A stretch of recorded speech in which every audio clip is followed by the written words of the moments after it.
Hey guys, welcome back to the channel. In today's video, we're going to talk about how to set debit card spending limits on Bluevine.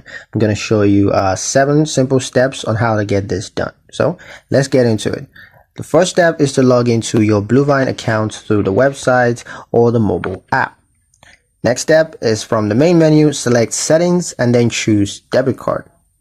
Next, on the card controls, tap spending limits.